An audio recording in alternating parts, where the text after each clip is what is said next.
We're now ready to buff out the guitar body and the neck after wet sanding up to P5000 grit. But before we get into the buffing, I want to make some introductory comments about buffing and what we did prior in general. One of the reasons that we wet sanded up to P5000 grit was to make buffing go easier, because in my opinion, buffing, whether you do it by hand or with a pedestal buffer, is one of the trickiest things to learn to do and to learn to do well. It also does require a little bit of an investment in materials.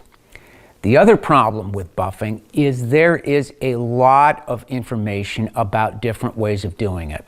For example, I've heard of people going from P800 right to a buffing wheel using a very coarse compound and then working up to the very fine compounds. I've also heard of people going up to only P1500, which is the way I used to do it, and then going to maybe like a medium or a coarse cut cleaner, then medium, and then fine, and then super fine, and so on. My system wet sands up to a pretty high grit because we want to make that whole system of buffing go as easy as possible. As I said previously, one of the scariest things for me at least is to hold a guitar body that's just about finished up next to a wheel that's spinning at about maybe 800 or 900 or 1000 RPM. There's also something to be considered about the type of finish, and this is something that you'll never hear or never get information about, and because of my background in coatings, I'm going to give you some information about why buffing certain finishes may be easy with certain types of grits, or it may be hard. So let's hop over into the spray booth onto my blackboard, because I want to tell you a little bit about thermoplastic versus thermosetting finishes. As I said in the beginning of this video, knowledge is power, and if you understand the differences between finish types, you'll be able to understand and solve problems that come up during the whole wet sanding and buffing process.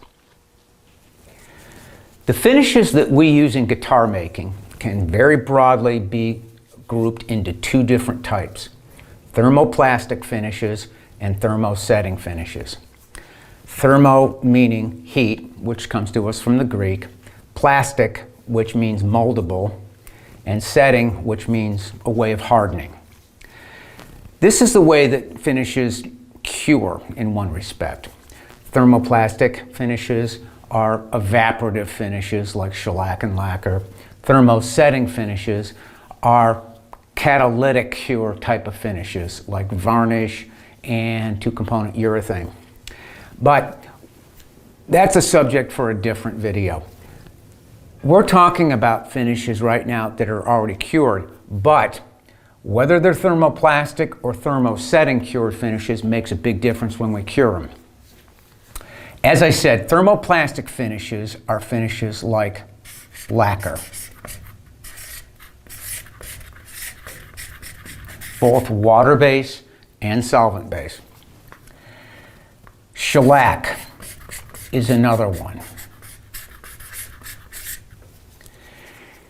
And thermoplastic finishes, as defined by the term, will re-soften or get soft when heat is applied, thermo. So what that means is that you can soften shellac and lacquer a little bit by applying heat. Thermosetting finishes, on the other hand, are finishes like varnish, some water-based finishes like EnduroVar, and finishes like two-component urethane and polyester. And these are ones that are typically used in guitar making. There's a lot of other ones, but we don't really run into them in guitar making. As I mentioned, this is important because when you buff a finish, particularly on a pedestal buffer, you will be creating heat. And if you want to know how much heat is created, you'd be surprised, and I'm going to show you in just a sec.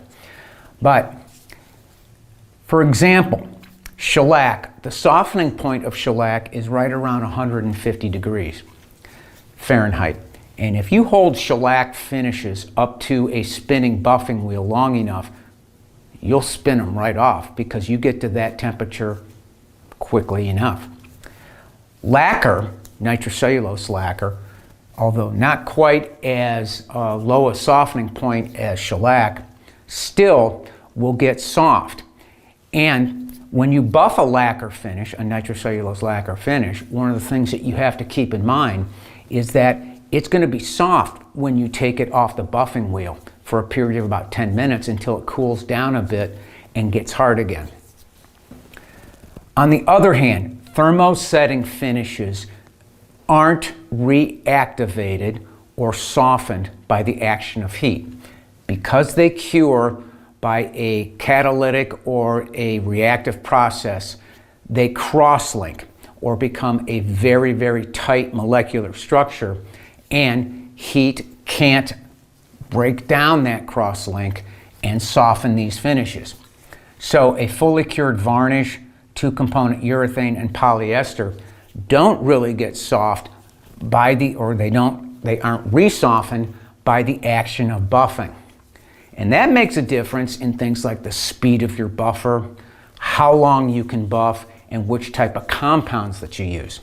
So remember, whether you use a thermoplastic or thermosetting finish, it's going to have a big effect on the way that you buff a finish. As I mentioned in some other previous sections, I've heard of people going straight from like P800 or maybe P1000 right to the buffing wheel using lacquer and shellac. And the reason that they can get away with that is because these finishes are thermoplastic. If you use one of these other finishes and try to take somebody's advice of going straight to a buffing wheel after P800, you ain't gonna do it. So that's one of the reasons that I like to wet sand as high as I can, because it ensures that you're gonna get a good gloss finish when you start buffing.